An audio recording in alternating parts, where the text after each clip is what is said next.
Good morning. Welcome to another episode of The Conversation here on TOS Television Network, your digital first Pan-African news network. Yes, it's a start of a new day and a start of a brand new week. A good time to bring you the conversation today. Now, in the conversation today, we're going to be looking at something that's quite interesting. So, a lot has been happening in Nigeria's political scene in the last week. Over the weekend, I think the PDP had the party's primaries, and there's been a lot of conversation surrounding that as to the party's interest and the members' interest. A perfect example was Peter Obi when he left the PDP.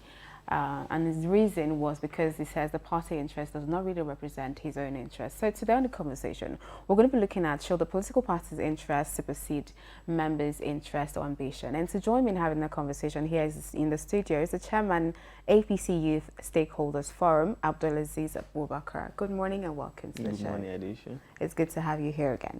Thank you. Now let's move straight into it. First of all, let me put you on the spot. Do you see what's happening in Nigeria's political scene, what has been happening in the last month? Do you see it as comical? Do you find it funny in any way? No, it's not funny. It's the game. Oh, really? Yeah, some moves were predictable. Okay. Well, it's the game, like I said. So it's like kind of a chess. When one makes a move, the other one has to make two, and it's all about interest too. So if you see some people assuming, or let's say, saying APC postponed their primaries because they wanted to see who PDP will fail and what have you. Is that not what it is? I don't know. Okay. Okay. So you don't, because I know a lot of people are, especially on social media, there's been a lot of conversation as to the comical side of political parties, especially the peaks. You expect that this would happen, and then this is happening. A lot of people have come in to say, look, delegates were paid, it was rigged, and all of that stuff, and I didn't expect what happened to happen. You don't think that there's an undertone to that? Politics. If you're into the game, if you are in the game, you would, like I said, it's something that it's predictable when when you're into the game, when you know the system. So most of the commentators are outside the cycle, and so they wouldn't understand some of the moves. But if you're part of the system, you would know that once this makes this move, then the next one definitely there should be a reaction from a certain quarter. You made mention of Peter Obi leaving the PDP. I think he announced it. Was it on Tuesday or so? Yeah. And he said he wrote the letter on Friday to his word. Yeah. So and his followers were still campaigning for him to head into Monday and the Tuesday, because they are not part of the system, so they wouldn't know what frustrated him out, what made him left the party. He had just said its interest, it was monetized and what have you, but it's beyond that. Sometimes when you sit down, you calculate, you'd find out that, okay, I can't get the ticket here, what should I do? And you want to be on the ballot. Some people want to make a statement, they want to be on the ballot, and you know that you can't get it here. So you just consult a few people and look for a way out. Like the case of Concourse or NMPP also.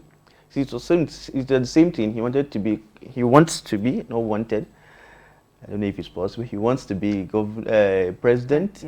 Yeah, he went to a new platform because he predicted that there was going to be this shake-off in all the parties.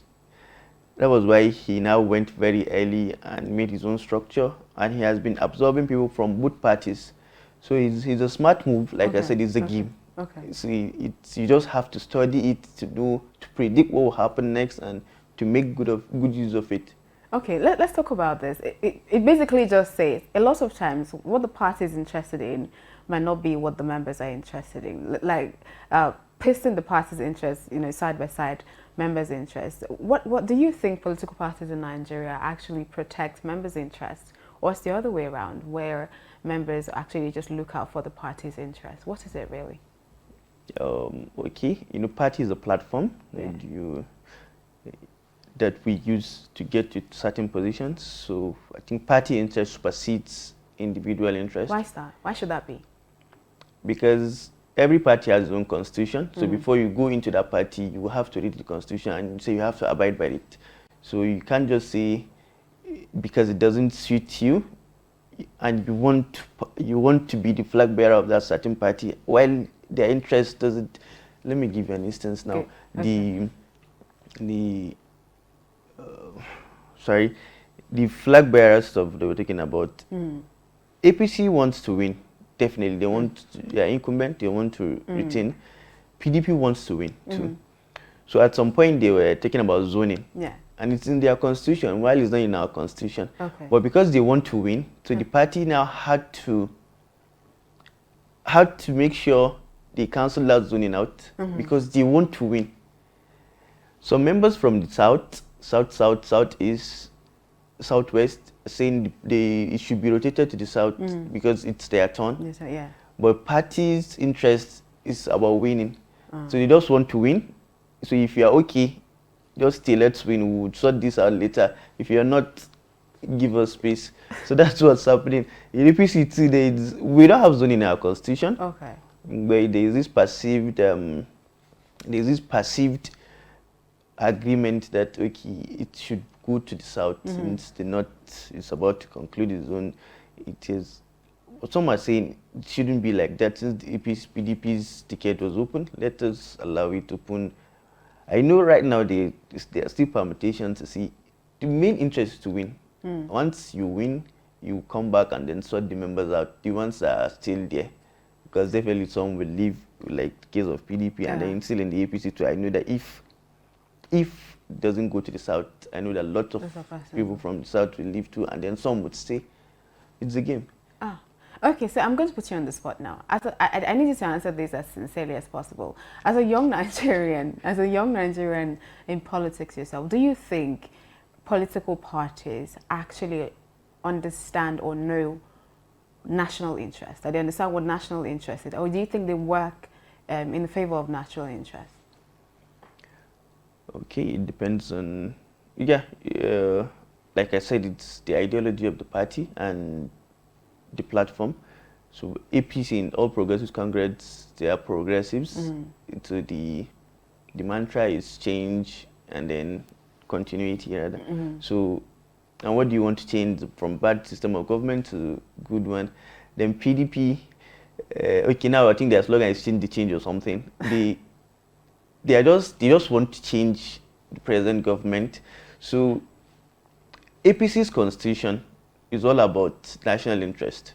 Are you sure about that? Yes. Because if you say that, sorry to cut you, if you say that they're more interested in winning, and it doesn't matter if it bruises somebody's interest or bruises somebody's ego, or somebody that maybe has the interest of the people at heart, if it doesn't maybe come to them as this person is going to get us the win that we want, then they probably maybe someone that might not even represent the people's interests. So are they really about national interest? Yeah, generally, I'll talk about the constitution now. Generally. Okay. But then, like I told you, it's a game. If they know that you would win and you're not competent, I don't think they would field you for a case of this presidency. Let's say we're talking about presidency now, because they know that if you're not competent, Nigerians will not vote for you. So they will have to look for someone with track record. So, but in the cases, there will be someone that is good and then very good and then excellent. So they will now have to weigh between the three and then see. You know, you don't just rule alone. The party guides you to an extent. If you're going to the wrong direction, they'll be like, no, come. They select the ministers. They select, I think, MDAs and what have you. So it's just being the president enough, isn't it? It's the team that you set up, and they make sure that the team is very, very stable and team that will make Nigeria progress. Because if Nigeria doesn't work, they wouldn't have anywhere to rule again. So they would make sure Nigeria works. But then they bruise some egos here and there. But it's a game. Talking about bruising ego, let me put you on the spot again. Have you ever had a situation where you felt like your interest wasn't even considered by the party, and then how did you handle that? Yes, you know, it's where I ran for zonal youth leader of Northwest. Yes. And it was a consensus. The president proposed a consensus. Unfortunately, we were not carried along. We just found out on the day of the election. So there are these, personally for me, I know that I want to go and I want to be system in the system that selects who should be the flag bearer of the party and who decides what party should do and what have you. So I know I gave it my all.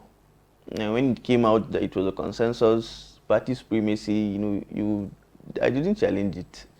I just consulted my people and told them, okay, this is what the party wants, and since we're in the system, we can't say we don't agree because the president is the commander-in-chief, even if he's not our party leader, so you can't drag with him. And the interest of, and I later on, okay, at first I was disappointed definitely because it's something that you took years to run campaign, you spent a lot, and every day you keep developing new interest, you keep wanting to make that change. But at the long run, I understood they had to do what they did, and it's something that all the governors sat and appended so their signatures on. So it's the kind of blow that you just have to take for the good of the party and for your own interest too. Okay. All right, so that's actually about the time that we have on the show this morning. Actually, I have a lot to say, but I'm just going to keep it for off the camera. But thank you so much for joining me on the conversation this morning. It's a pleasure to have you on the show. Thank you for having me. And thank you for staying with me up until this time on the conversation. Do not forget to follow the conversation across our social media platforms. That's TOS TV Network on Facebook, Twitter, Instagram. Subscribe to our channel on YouTube. It's TOS TV Network. And of course, stream our website, www.tostvnetwork.com for news, stories, and happenings from across the world. Thank you again. My name is Adesu Alsi, and please join me again tomorrow.